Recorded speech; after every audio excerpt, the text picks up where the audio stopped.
আপনারা দেখছেন one two one Rana TV Tariqat. আসসালামু আলাইকুম। আশা করি সবাই ভালো আছেন। ইনশাল্লাহ আমিও ভালো আছি। অনেকে দরবার শরীফে যায়, যে দয়াল মুর্শিদ চানের কাছে গেলে খুব মনটা হালকা হয়ে যায়। বাবা ভান্ডার শরীফ, বাবা সুরেশ্বরী, বাবা আক্রুশী, বাবা চন্দ্রপাড়া, এইসব জায়গায় গেলে একটু শান্তি লাগে বলার বাইরে।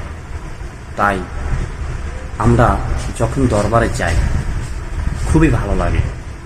কিন্তু হঠাৎ করে আমাদের দরবারতে আসার পর আবার যে সেই শরীর অসুস্থ হয়ে যায়, বিভিন্ন টেনশনে, বিভিন্ন চিন্তা ভাবনা অন্যরকম হয়ে যায়।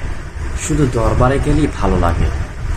এটার মানিটা, এটার মানে হলো গিয়ে ওই দরবার শরীফে আল্লাহর ওলি উপস্থিত থাকে। দেখেন, ইউটিউবে সব ধরনের ভিডিওতে সব কিছু বলা যায় না। ওখানে আল্লাহর ওলি উপস্থিত থাকে দেখেই আপনার শান্তি পান। এবং অনেকে জিন চালান করে, কুফরি কালাম করে তাদের বিভিন্ন শরীর অস্থিরতা বানায় ফেলাইছে। এরকম রুগী আমাকে প্রতিদিনই ফোন দেয়, বলে ভাই আপনি কি চিকিৎসা করেন? আপনি তো কয়েকটা কাজ করেছেন আমাদের গ্রামে আসা, অনেকে ভালো হয়ে গেছে, অনেক বছর ধরে ভুগতেছে, সেই লোক ভালো হয়ে গেছে, আপনি কি সব ধরনের চিকিৎসা করেন? জি আলহামদুলিল্লাহ, আমি এই ধরনের চিকিৎসা করে থাকি। মাফ করা মালিক আল্লাহ, উসিলা ওলি, আল্লাহর ওলি উসিলা। যাই হোক, যে কোনো সমস্যার সমাধানের জন্য অবশ্যই ফোন দেবেন। দরবার শরীফ গেলে একটা কথা মনে রাখবেন, হালে থাকতে হবে। হাল হাল কখনো হারাবেন না। হাল যদি হারায় ফেলান তাহলে আপনি আস্তে আস্তে তো কামাইবেন কি, আরও ফিরে আসবেন, খুয়াইবেন। বিভিন্ন মানুষ যে তরিগোবিন্দ লোক ভালো মন্দ আছে, তাদের সাথে বুঝে শুনে চলতে হবে। আমার কথা কেউ বেদবি নেবেন না, কষ্ট পাবেন না, রাগ করবেন না।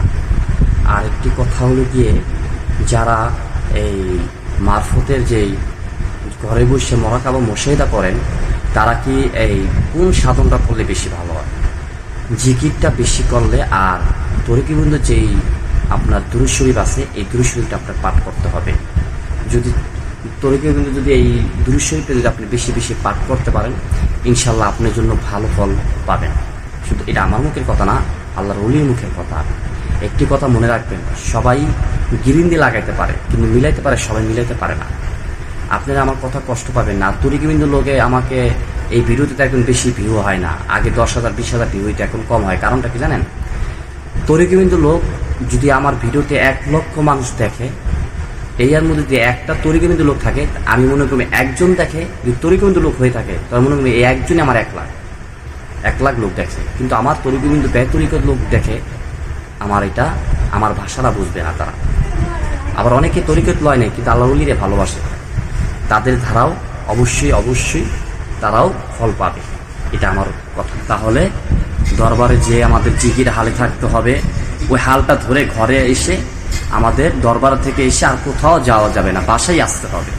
ওখানে কিছু রহমত আছে, ভিডিওতে বলা যাবে না। আর সবসময় মনে রাখবেন, জিকিরে হালে থাকলে কলব জিন্দা হতে থাকবে। জিকিরে থাকেন, ইউটিউবে বহুত ভিডিও থাকবেন। আমার মতন এরকম সরল সোজা মানুষ এরকম বুঝে আর কেউ বলবে না ভাই।